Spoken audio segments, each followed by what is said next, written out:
Back here from the HannibalTV.com with a daily wrestling news update for you.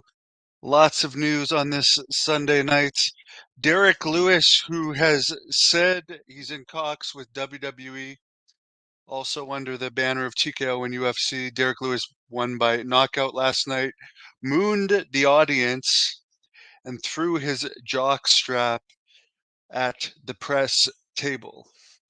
So he's showing some charisma. Of course, Dana White said in the press conference after, as I previously reported, he has no problem with UFC fighters going to WWE now that Vince McMahon is not with WWE due to some what he called shady business tactics in the past with Vince and UFC. But honestly, have any UFC people successfully crossed over to WWE? Ronda Rousey got less popular. I wouldn't call her a flop in WWE, but she never reached the same popularity as she did in UFC and WWE. Cain Velasquez was a total flop. Lesnar got bigger by going to UFC, but he was already a wrestler. Ken Shamrock, I guess you could say he had a good run. Dan Severn, although he had success as a pro wrestler, you'd have to say that he did not have a very good run in WWE. So there isn't that many people that have done the crossover. In other news, Ric Flair, by the way, let's start with the poll. We had a poll. AEW has been really boring lately, hence why the ratings have been terrible. They've been getting so much bad publicity. They did not use Ric Flair at all this week, who was the most talked about wrestler in all of wrestling this week in the media. Of course, they only did a 0.24 rating for Dynamite. We had a poll on this channel. Almost 500 people voted, and 65% of you said AEW should have made use of the heat that Ric Flair has, but I don't understand them. I'm actually in full agreement with CM Punk that Tony Khan does not run AEW like a company. He'd rather have John Moxley in New Japan last night, where he was wrestling in California, even though as of yesterday afternoon, Moxley, as well as Jericho, who knows why he no showed, but as of yesterday afternoon, Moxley was being advertised on both the AEW website and the uh, the arena website to be showing up in Vancouver. So if you, with all the billions you have in that company, don't you have people that can change the graphics if you know someone's wrestling for New Japan? And somebody had commented, well, if they weren't booked for the show, it's not their fault. Okay, so if Moxley and Jericho were never booked, why would you put them on the poster? You just put people on the poster that aren't booked. Think about that. Think about how shady that is. Anyways, the other thing I wanted to say, as I digress there, I was talking about Ric Flair, who they should have used in Vancouver, because it seems like it was a pretty lackluster taping in Vancouver. The restaurant Paisans issued a statement about Ric Flair getting booted out of the restaurant. Here it is by Jerry Roberts, the restaurant manager. Quote, "We have reviewed video of the incident that took place recently at our restaurant. It is clear our team worked in a professional manner to ensure the safety of the guests and staff. We have thanked our team for their professionalism and are proud of how they responded to the situation, using and displaying our team values," end quote. It has also been confirmed that Rick offered to debit a $1,000 tip, which the restaurant never rang up. So for Ric Flair, initially, keep in mind this to show you what a liar Ric Flair is. Initially, in his statement, he said he spent $1,500 at this restaurant, which, by the way, a large pizza there is $18.99 and breadsticks are $4.49. So if he spent $1,500. That's a lot of pizza and breadsticks. It later came out he only spent $200. He said this himself. He only spent 200 and tipped 1,000. Now it's come out that they didn't accept the $1,000 tip. So in fact, he only spent $200, which would make sense. He said he had several beers, several mixed drinks, and ate, and probably paid for his wife too. So that would be around $200. So him claiming that he spent 1,500 in there when they didn't actually debit the $1,000, and he changed his story that he spent from 500 to 200 on food. He didn't actually even spend that much, and he called them a lot of names. If you review the footage, he called people a hell of a lot of names, and we don't even know what he did in the bathroom. Where he was while he was looking through a stall, even he's admitted that, but if you can imagine what he was saying at the bar to whoever was in the bathroom stall, and then to the person that called him a peeping Tom for looking in the bathroom stall, he probably used fairly colorful language there too. But I agree with the fans. The fans have spoken. AEW should have done something with Ric Flair last night, or on Dynamite, because he did say he was still under contract to AEW during the Rampage Jackson podcast that he only did a few weeks ago. So I doubt they are going to use him again, but they don't give a fuck about ratings. Because if you cared about ratings, you would find a way to use Ric Flair, who was by far the most talked about wrestler of this week. By far. He was in the news all over the place. They did nothing with him. And one thing I have to say about Vince Russo, when you think about all these AEW wrestlers that just sit at home doing nothing, like Sammy Guevara, who's off suspension right now, Jeff Hardy, the long, long, long list of others. Vince Russo said during the Attitude Era, he always found a way to fit everyone into the show, even if it was in a 30-second backstage segment. So they're not just getting paid for doing nothing like they are in AEW. But AEW gives me a headache. I should ignore them. But I can't because it's my job to be a wrestling reporter. Speaking of AEW wrestlers last night who weren't on the AEW show, Eddie Kingston was also on the New Japan show. And he apparently hurt his legs on the guardrail. Took him a long time to get up after this injury. It's unknown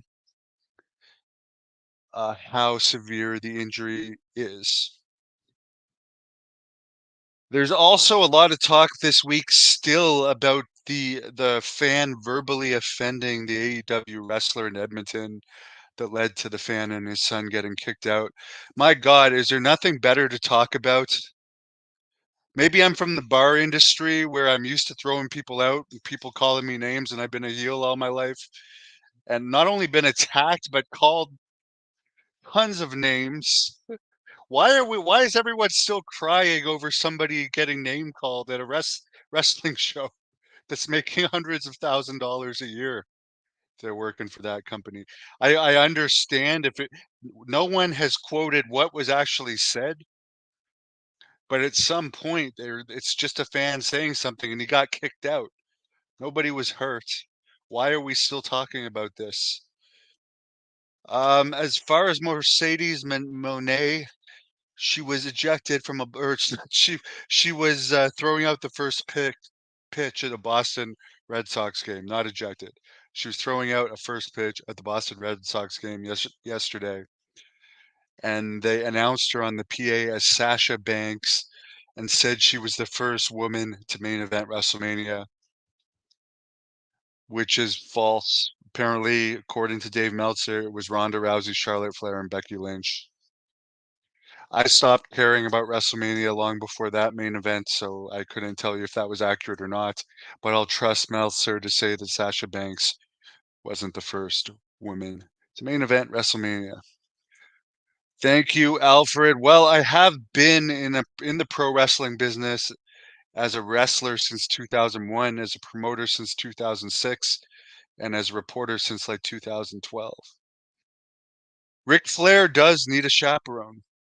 I mean, I understand in WWE at first it was Bobby Heenan, and then it was Kurt Hennig. Arn Anderson always took care of him in NWA, but you have to imagine that there's probably been tons of incidents like this over the years.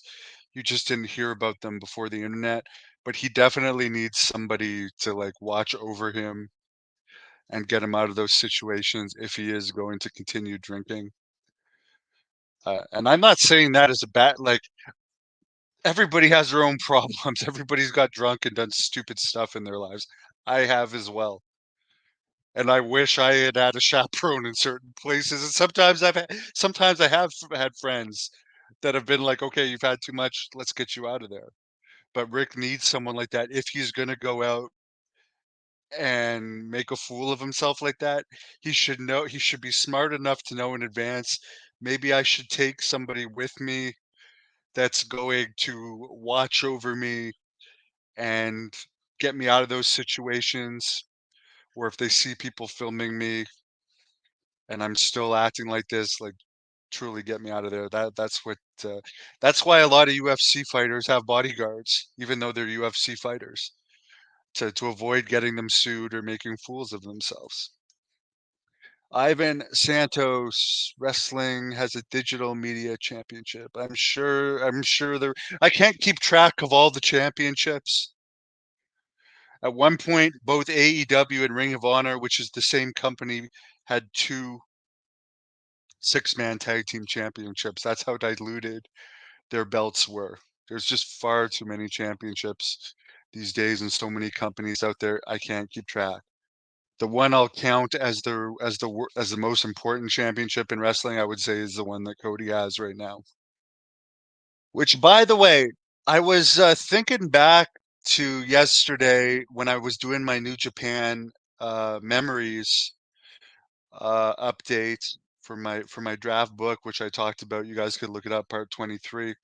And I was talking about my match with AJ Styles in that back when he was New Japan champion, and also, which by the way, I got his belt right there back when it actually meant something. Um, Back then, Ring of Honor was less funded than it is now because AJ was wrestling in Ring of Honor and New Japan, but Ring of Honor actually was hotter around that 2014 era up to the era where Cody and the Young Bucks were in it than it is now. Will anyone disagree with me on that? That Ring of Honor was hotter when it was less funded in that 2014 era up until AEW kind of took over than it is now. Now it's not hot at all. It's just it's just programming that waters down AEW and makes the shows so long that like a quarter of the crowd or more leaves by the time the Ring of Honor tapings happen and leaves fans with an oh my god, this is too much wrestling. I mean to me, Ring of Honor, as funded as it is right now, it's not popular at all. Nobody cares about it. And Tony Khan should focus on making AEW better. James agrees. Ric Flair needs a chaperone. Alfred thinks his wife should take care of him. His wife seemed like a massive bitch when I met her. And that's all I can say about her. I don't know if she was there or not. If she was there that day, um, I can't imagine his wife would have been in there and let him act like that. If she was, I would find that very strange. But she very well could have been. Who knows? Bizarre situation, but we'll now that we have the poll results, which I mean, and we have the statement from the restaurant manager, I think it's safe to say that he behaved inappropriately, spent about $200, made a fool of himself, and probably won't be used by AEW again. I think we can put a ribbon on that. Thank you for watching the Hannibal TV.